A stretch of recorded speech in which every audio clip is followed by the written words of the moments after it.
ഇന്ന് നമുക്ക് നല്ല എളുപ്പത്തിലൊരു കുമ്പളങ്ങ പച്ചടി റെഡിയാക്കാം. അതിനായിട്ട് പാത്രത്തിലേക്ക് ഏകദേശം 1/4 കിലോൻ്റെ അളവിൽ കുമ്പളങ്ങ ഇതുപോലെ ചെറിയ കഷ്ണങ്ങളാക്കി മുറിച്ചത് ചേർത്ത് കൊടുക്കാം.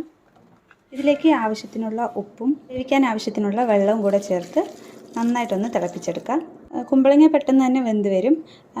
അതിനായിട്ട് ഇതിനെ അടച്ചു വെച്ച് വേവിക്കേണ്ട ആവശ്യമില്ല. അത് പെട്ടെന്ന് തന്നെ ഒരു 5 മിനിറ്റ് ടൈം കൊണ്ട് തന്നെ പാകത്തിന് വെള്ളമെല്ലാം വറ്റി നന്നായിട്ട് വെന്ത് കിട്ടും. ഈ കുമ്പളങ്ങ എല്ലാം വെന്ത് വരുന്ന സമയം കൊണ്ട് നമുക്ക് ഇതിലേക്കുള്ള അരപ്പ് റെഡിയാക്കാം. അതിനായിട്ട് ഞാനിവിടെ 1/2 കപ്പ് തേങ്ങ എടുത്ത് വെച്ചിട്ടുണ്ട്. അതിലേക്ക് 1/4 ടീസ്പൂൺ അളവിൽ കടുക് കൂടെ ചേർത്ത് കൊടുത്തിട്ടുണ്ട്. ഇനി ഇതിലേക്ക് ഒരു 4 പച്ചമുളകും കൂടെ ചേർത്ത് നമുക്ക് നന്നായിട്ട് അരച്ചെടുത്തിട്ട് വരാം. അപ്പോൾ ഇതാ നമ്മുടെ അരപ്പ് ഇവിടെ റെഡി ആയിട്ടുണ്ട്. അധികം അരഞ്ഞു പോകരുത്, ഇതുപോലെ ചെറിയ തരിതരിപ്പായിട്ട് വേണം അരച്ചെടുക്കാനായിട്ട്.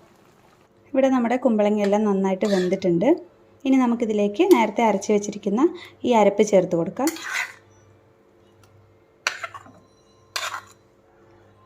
ഞാനിതിലേക്ക് ഒരു 1/4 കപ്പിൻ്റെ അളവിൽ വെള്ളം കൂടെ ചേർത്ത് കൊടുക്കുന്നുണ്ട്.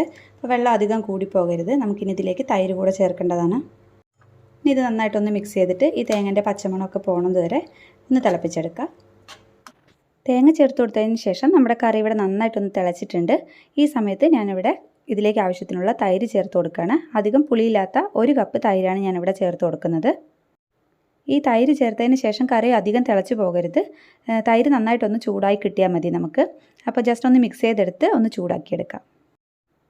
ഇപ്പോൾ തൈര് നന്നായിട്ട് ചൂടായിട്ട് വന്നിട്ടുണ്ട്. ഇനി നമുക്ക് ഫ്ലെയിം ഓഫ് ചെയ്ത് ഈ കറി അടുപ്പത്തു നിന്ന് മാറ്റി വയ്ക്കാം.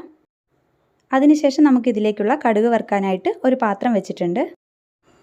പാത്രം നന്നായിട്ട് ചൂടായിട്ട് വരുമ്പോൾ അതിലേക്ക് കുറച്ച് വെളിച്ചെണ്ണ ഒഴിച്ച് കൊടുത്ത് കടുകും കറിവേപ്പിലയും വറ്റൽമുളകും ഇട്ട് നന്നായിട്ട് വറുത്തെടുക്കുക.